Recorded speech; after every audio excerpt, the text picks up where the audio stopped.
acclaimed and beloved RPGs, a top-down game created in the style and the lore of 3rd edition Dungeons and Dragons. The homebrew Planescape and its literature is a skeleton for the story and the backdrop of the game. It focuses on the decisions of the Nameless One, our protagonist, who looks like a visual fusion between Papa Smurf and Arnold Schwarzenegger. He encounters new members on his journey, like his twisted companion, sort of more a flying skull that talks way too much, like the one home in the group you can't get rid of, and not much else in terms of stakes and tension, unlike most RPGs we need to save the princess or save the world or whatever. The story for Planescape Torment is a much more personal one. It's a story of self-realization, discovering bits and pieces of himself, sometimes literally, scattered across the world of Sigil. We learn the hidden truths of himself, his companions, and the world around him. Or in other words, he keeps having a midlife crisis and then forgets about it. Then does it again, just like the rest of us. So eat some popcorn, and we can about the more because we got a game to review. Well, here comes the story, and it's a mouthful. Planescape Torment is that type of game where it is saturated in various philosophies, symbolisms, and ideas. 100 different people can play it and come up with 100 different interpretations because this game demands greater cerebral concentration. Obviously, there will be spoilers, so watch at your own risk. The story of Planescape Torment, as you could probably guess from the looks of it, is a mainly plot-driven game. The story is its main clutch. Torment is the only video game from the Planescape universe, so therefore it takes place in Sigil. Something at the crossroads of all universes where bits and pieces of various different realities are mangled like spaghetti into one. So who's the boss of such a place? Why, none other than Lady of Blades, who, unlike most Christian pastors, doesn't want worship as she's not cut out for that kind of attention. She's really shy, but also she's pretty much overlord of all Sigil, not wanting any type of god near her city. She pretty much outlawed all of them and opposes any who try to renew their divinity. Even the former god Portals, who she hates so much that any person who even says his name immediately gets banned by her to live in a maze or sliced to pieces. Dealer's choice, really. But enough about her. Let's talk about our main man, the Nameless One. Spoilers here. You wake up on a mortuary slab, about to be cremated. It's the crispy. To your journal, someone carved on your back. How kind is that person? Definitely won't be a problem later on. What you need to do is find a person named Ferret. Well, who is he? Well, that's some guy you need to find. First things first, leave the mortuary. Mortuary gauge at night, well, scout to be specific. So you know what that means, murder hobo time. Or you just cut the corpse for a key and you still need to meet some guy named Dog, who is close to death, but he still, writes a lot. But let's look for a giant folding chair and appears he knows some details about you. Like this is not your first time here in the mortuary. You talk to him for some lore, but you need to leave the city because it is waiting for you. You can do some quests for a random person, like a normal person, for 3 additional hit points. And while in the next room, talk to a guy dressed as a zombie. He knows how to get through some portals that you need. But and eventually you'll be removed with giant armored skeletons. So we'll fight them, see what happens. Something pleasant, I'm sure. We'll go forward in the next room. And boo, did that scare you? Well, that's the real one. Here's Dianera, a powerful seer and ghost. Well, she lays on you the good, the bad, and the ugly. You see, well, the good news is you are immortal. And if you die, you get up again. Well, if you ask, what's the bad news? Sounds good to me. Well, each time you forget yourself, but your sense of self weakens every time. So eventually, if you don't die permanently, you become a TikTok user. I mean, vegetable. I bet you will say how it could get worse. Well, stick around. It gets worse, believe me. There's the portal, which you use to get to the sigil. Afterwards, you get your first look at the streets. And of course, because it's a video game, you start at the bottom, the slums. You ask around a little bit and feel your way around. Eventually, you find Ferret. Well, talk to him. Apparently, he's the collector, which is a politically correct term saying he's a grave robber. I hope he doesn't have a nose like Krillin. Well, it comes to a case of you scratch my back and I'll scratch yours.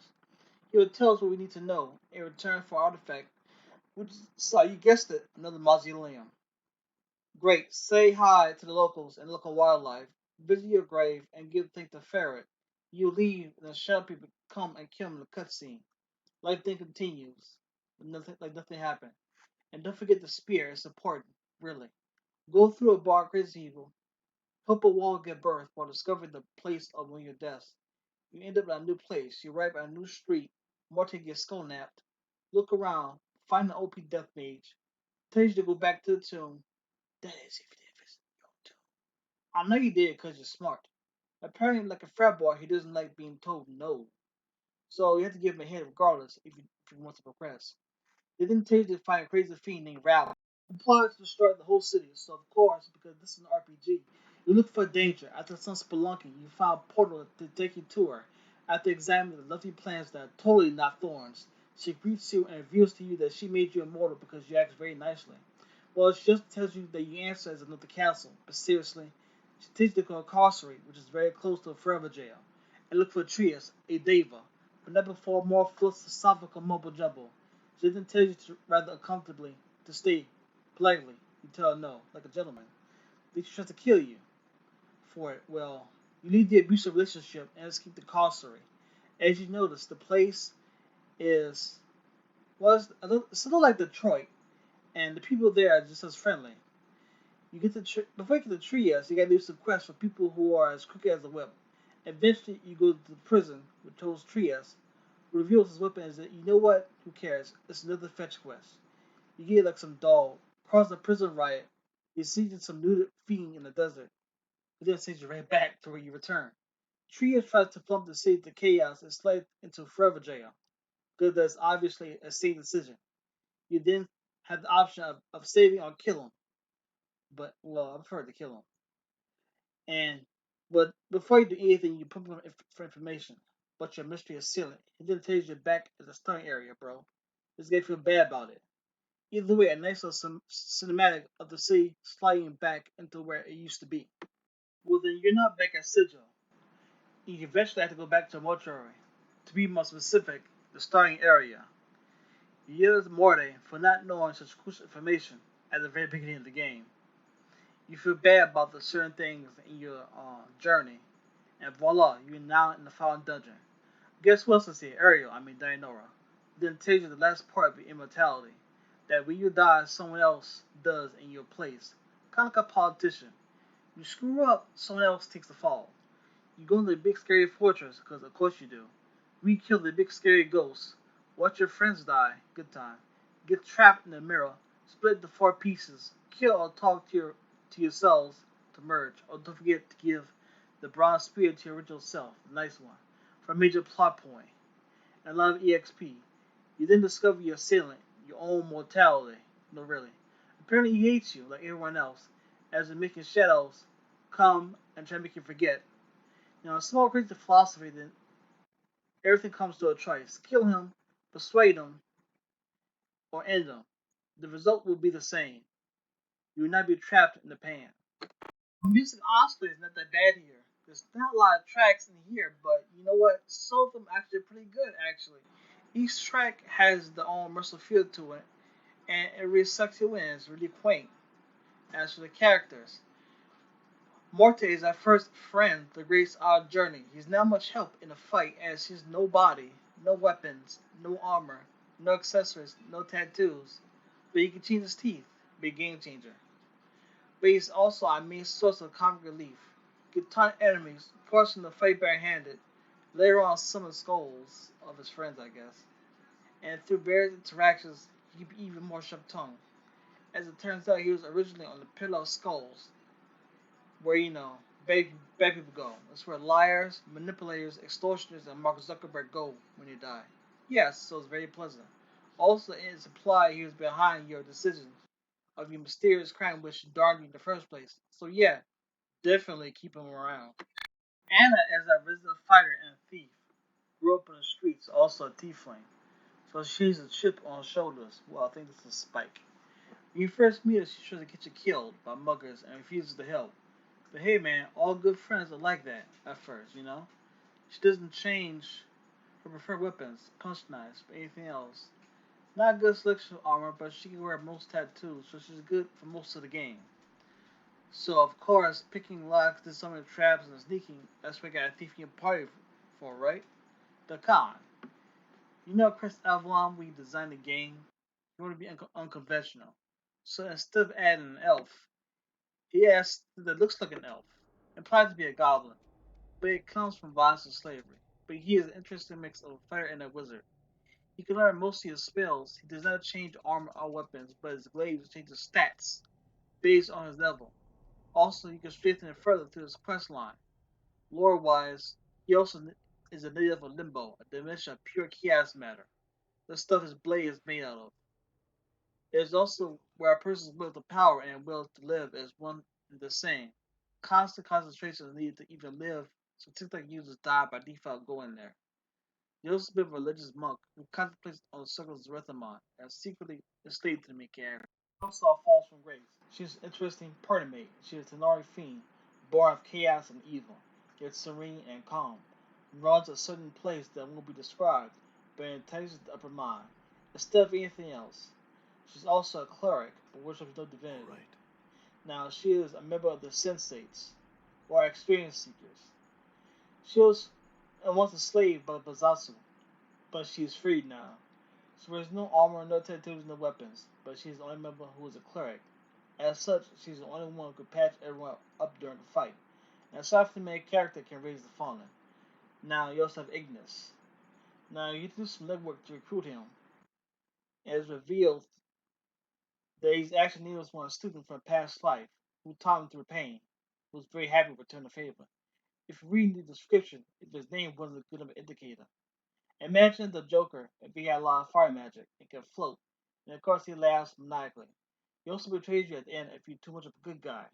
Of course he does. He's a flaming skeleton. He can't be more evil, even with a mustache. Now, he's a good mage though, able to learn most spells. He carries tattoos or armor for obvious reasons, of course. So we have Nordrum. Well, what can you say about this guy? He's very binary. Get it? Because he's a robot. Okay, moving on. Nordrum is a denizen of mechanics, playing a neutral law. So he and all his compatriots are all the same except him because he's weird. Outcasted from his group, being machines and all, he has very little logic and reasoning. It is like Moss, needing others for support. Nordrum was affected by raw chaos matter, which, as you can expect, is a bit too much for his little wires and software program can handle. Plus, his prison cell is kind of trippy. As an ally, he's not one of my favorites. His crossbows can attack opponents from afar. He has very little health and can use tattoos, but doesn't change weapons and a few accessories. However, he can use varied ammunition types. His number was unlimited, but the flavor, as you can imagine, unlimited. So buy him. As far as archers go, he's your only one. So deal with it. And your final party member, Valor.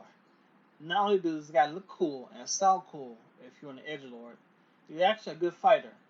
But still, it's kind of edgy. Like, I'm too amped to die. All my enemies will die for justice. I'm Valor. There's like 95% of the entire dialogue.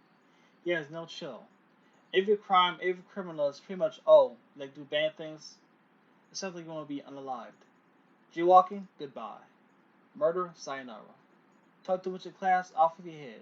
Either way, I can think you will have Valor with us. Too devoted to die. Take relationship with all your friends. Ready to fight the party over any little thing. As you can imagine, Valor betrays you at the end if you're too evil. But in terms of gameplay, he's okay as far as undead specters go. He's a good fighter. Obviously, he's good with an axe, can't change armor for obvious reasons, or accessories, or even tattoos. Other than that, he has good stats. He also can't die for the reasons I just stated. So, Edgelord, Dark Knight, Blood Slayer 666, go. I choose you. Obviously, this is a point and click adventure. If I need to explain that to you, then I don't know how using the internet, let alone the computer. But it is simple. Use your mouse, click it, and something happens. As far as RPGs goes, it ain't that bad in terms of mechanics. The main goal of the game is not fighting, it's socializing, exploration. You will spend most of your time talking rather than fighting. If you like senseless violence, then this ain't for you. It requires a lot of patience. Also, one thing to note is that dialogue is influenced by stats, either high or low. So here they go. Strength is the measure of how hard you hit and your carry weight. If you look at the fight, then this will be your main stat. Also, weirdly enough, judges accuracy. I thought they'd be dexterity's business, but speaking of, dexterity is the measure of your thief skills and evasion. If you want a sneaky experience, go with dexterity. There's also constitution. This stat is a measure of your body's hardiness. You know how many knocks to down till you go down. For the main character, the higher the stat, the faster the hit point regenerates. Yeah, high enough constitution, you can take breaks from fighting and heal to your character convenience without using usable items. Believe me, you see difference if you raise it. Intelligence is the way the main character gets seen smart. It opens up your memories faster, as well as the game also says it helps mage skills, but I'm not so sure. It doesn't improve the damage as far as I can tell, but it's crucial to spell memorization. More intelligence meaning more spells, meaning glorious ammunition. There is wisdom. Usually the spell casting resource for clerics, but around these parts, the priest class is only available to fall from grace, so in combat it's just an XP multiplier. But for social interactions, it's a whole new conversation spice. Wisdom is usually the best choice for conversation, as it usually gives the best conflict resolution without showing their face you do X, if you know what I mean. If you will see some of the best written dialogue that modern writing came in scratch and save some time for leveling, then just like real life wisdom is the way to go. Then, last but not well, not last, but there's charisma. It is your ability to attract others' attention. It's your ability to go from being a bum on the street to Michael Jackson. It is strictly a social stat. It gives additional dialogue choices, which usually is not the optimal choice in conversation. As this game uses 3rd edition D&D rules, there are other stats such as luck, which is largely a very subtle stat. As you can guess, it changes probability for your benefit, such as critical hit chances and cursed weapons generate Laura's luck. The other stats like saving throws against spells and armor class in case you're confused when you play this game. In terms of defense, the higher the armor class, less evasion. The lower the armor class, the higher the evasion. So don't be surprised if your armor class is in negatives. That's a good thing. No one will tell you this, as I learned the hard way, so be thankful. There's also resistances. Still a strategy work though. Makes some sense to me personally. Well, finally, there's also the meat of combat, and that is. Now we're at the fun part. The fighter class is the objectively best class in the game. It is easy to get stuff that ready. It's a typical warrior class specializing in weapons. You also get a healthy increase in strength and hit points if you specialize in it. So that's always good. You also have an abundance of trainers, where if you have enough weapon skill points to level up, you can get bonus attack rounds. I mean, you can go from this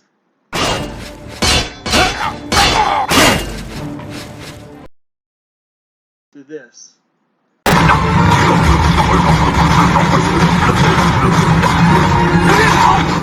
And with the proficiency points, you can hack and smash to everyone in your way. I mean, everyone. Now, you get the thief class. Just good at sneaking because, well, primarily no other class can sneak. It has fewer Goldwart, weapon also variety, known as but its Wanker main City. bread and butter is, well, wait for it, thieving and backstabbing. You can also steal from shopkeepers if you want to. If you're a thief, just sneak around, be a politician, stab in the back. A mage's cloak of shadows is very good if you're a thief. While there are very few trainers, most level ups in the thief class give you points to upgrade your skills. And dexterity is a good stat for this class. So, okay, time to talk about the odd man out. There's the mage. Yeah, on paper, it almost sounds OP. Blowing up an enemy from afar, slamming them with lightning bolts, insta kill, dispel magic, gain protection against physical attacks, boost your stats, but in practice, this is the third wheel as far as classes go. It's the hardest to learn, having to do annoying quests just to unlock it. Then there's the meat of it, the spells. Let me give you some advice. Stay away from this class. The way you play it is the same way you play as a fighter. Go over to the enemy and shift them. Back to the magic, if you call it that. 1, 2nd, and 3rd tier class is fine. Anything above that is useless. Do you know why? Resistances. Of course you do. You know what most spells you learn? Well, can you guess? To get educated, guess what element most enemies in this game resist? Hint: heat comes with it. Fire. Other than that, the large number of fiends in the game, the amount of enemies is pretty small, and the game is rather short. So it's rather easy to fight enemies early on that are very resistant or immune to most spells. There's genuinely nothing like using this flashy spell that takes 5 minutes to cast.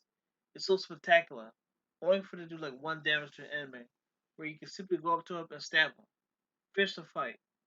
If you want special effects, then this class is alright. But if you actually want to play the game, use a fighter. Or do what I did. Download the editor for this game and manually lure everyone magic resists. And it'll be a much different experience, I can tell you that much. The Priest class. This class is the other spellcasting class. It is not available to the nameless one. Only to Falls from Grace. That is without mods. There is one, but it's not finished. But it's simply the usual parent class, cleaning up after the other members, put band-aids on their scratched knees, cleaning their snotty nose, put their intestines back in their stomachs, normal parent stuff. Healing wounds and buffing allies is a specialty of this class. It gains most spells as you level up. Has magic resist. You should always have a priest in your party. A Grix is acquired late in the game, and this game does not have a mercenary system, so I guess we can talk about factions. If you made this part of the video, really, thank you. Now here are the main factions, with the ones that are playable. There are more, but this is an abbreviated version. The factions is how anything goes down in Sigil. They are the sensates, weirdos who want to experience everything the plane has to offer. They're the main philosophers, the trainers, the magicians, and everything in between. They're usually visited by the upper class. And then there's the Zalzeks. They're the atypical anarchists who want to skull bash everyone, but nearly all of them are as sane as rabid dogs on a good day. There are just a few ways to join that faction. Good. There's also the Gosmen, who believe through craft and their own personal torment that they can achieve godhood. Otherwise, that they reincarnate as lesser beings. But ultimately, they want to achieve divinity for themselves. And then there's the Dustmen, who are hardcore goths and not in a good way or the fun way. There are nihilists that believe in true death or dying permanently. They run the largest burial home in all Sigil. They also have contracts to keep someone's body as a zombie. How morbid. The Dustmen are in conflict with the Collectors for fairly obvious reasons. But here are the major factions in Sigil. Don't forget to subscribe. Peace, folks.